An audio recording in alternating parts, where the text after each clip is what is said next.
শেষত প্ৰকাশ পালে DEEৰ অধীনৰ LPP 4,500টা পদৰ ফিজিকেল ডকুমেণ্টছ ভেৰিফিকেশ্যনৰ লিষ্ট। এই ফিজিকেল ডকুমেণ্টছ ভেৰিফিকেশ্যন দুটা ফেজত অনুষ্ঠিত হ'ব অহা 28 জানুৱাৰীৰ পৰা 6 ফেব্ৰুৱাৰীলৈকে। প্ৰথম ফেজটো 28 জানুৱাৰীৰ পৰা 31 জানুৱাৰীলৈকে অনুষ্ঠিত হ'ব আৰু প্ৰথম ফেজৰ লিষ্ট ইতিমধ্যে DEE ৱেবছাইটত প্ৰকাশ পাইছে আৰু ছেকেণ্ড ফেজৰ লিষ্ট 30 জানুৱাৰীলৈকে প্ৰকাশ পাব আৰু 1 ফেব্ৰুৱাৰীৰ পৰা 6 ফেব্ৰুৱাৰীলৈকে ছেকেণ্ড ফেজৰ ভেৰিফিকেশ্যন অনুষ্ঠিত হ'ব আৰু এই ডকুমেণ্টছ ভেৰিফিকেশ্যনৰ লিষ্টৰ লগতে এখন নটিফিকেশ্যনো প্ৰকাশ পাইছে। নটিফিকেশ্যনখনত ভেৰিফিকেশ্যন সম্পৰ্কীয় গুৰুত্বপূৰ্ণ পইণ্ট 6টামান উল্লেখ কৰিছে আৰু কোন প্ৰাৰ্থীৰ বাবে ডকুমেণ্টছ ভেৰিফিকেশ্যন বা কোনসকল প্ৰাৰ্থীৰ কি ডকুমেণ্টছ ভেৰিফিকেশ্যন ইত্যাদি গোটেই কথাখিনি আলোচনা কৰিম। ভিডিঅ'টো প্ৰথমৰ পৰা শেষলৈকে চাব। প্ৰথম ফেজৰ সৰ্বমুঠ 2639 গৰাকী প্ৰাৰ্থীৰ নাম আহিছে। এই প্ৰাৰ্থীসকলৰ শ্বিফ্ট ৱাইজ মৰ্ণিং শ্বিফ্ট হ'ব ৰাতিপুৱা 10 বজাৰ পৰা 1 বজালৈকে আৰু আবেলি শ্বিফ্ট হ'ব 2 বজাৰ পৰা 5 বজালৈকে। ৰহিকা Assam agriculture university international guest house খানাপাৰাত আৰু গ্ৰাউণ্ড ফ্ল'ৰ হলত এই ফিজিকেল ডকুমেণ্টছ ভেৰিফিকেশ্যন অনুষ্ঠিত হ'ব আৰু এই ডকুমেণ্টছ ভেৰিফিকেশ্যনৰ লিষ্টৰ লগতে যিখন নটিফিকেশ্যন প্ৰকাশ পাইছে এই নটিফিকেশ্যনখনত কেইবাটাও গুৰুত্বপূৰ্ণ পইণ্ট উল্লেখ কৰিছে। ইয়াতে চাওক।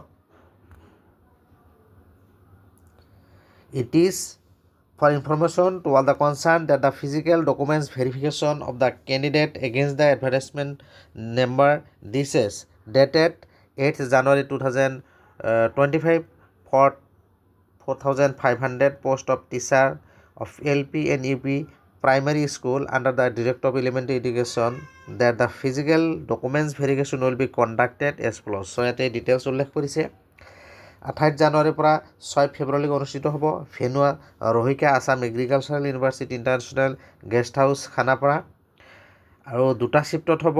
মৰ্ণিং ৰাতিপুৱা 10 বজাৰ পৰা 1 বজালৈকে আৰু আবেলি 2 বজাৰ পৰা 5 বজালৈকে হ'ব আৰু ফাৰ্ষ্ট ফেজ অনুষ্ঠিত হ'ব 31 জানুৱাৰীলৈকে আৰু ইয়াৰ লিষ্টসমূহ ইতিমধ্যে DEE ৱেবছাইটত প্ৰকাশ পাইছে আৰু ছেকেণ্ড লিষ্টসমূহ 30 জানুৱাৰী তাৰিখে প্ৰকাশ পাব। এইটো 6 ফেব্ৰুৱাৰীলৈকে চলি থাকিব।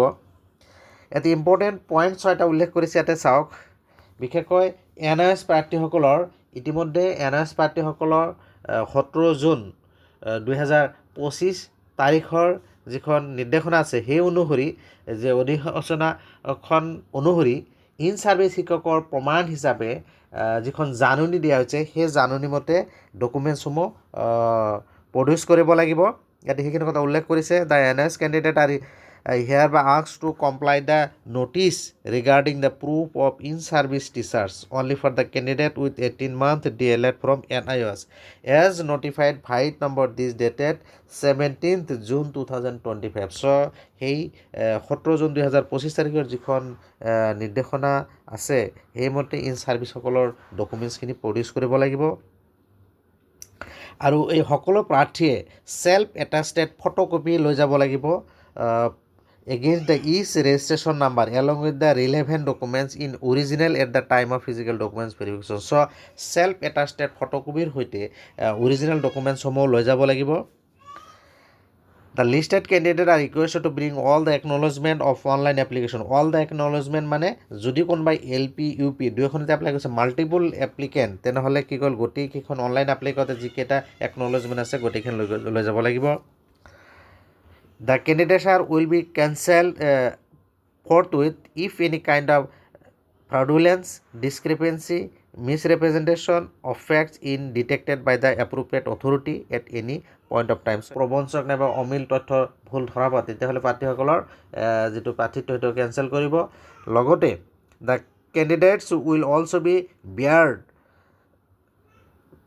from taking part in any groped recruitment process in future.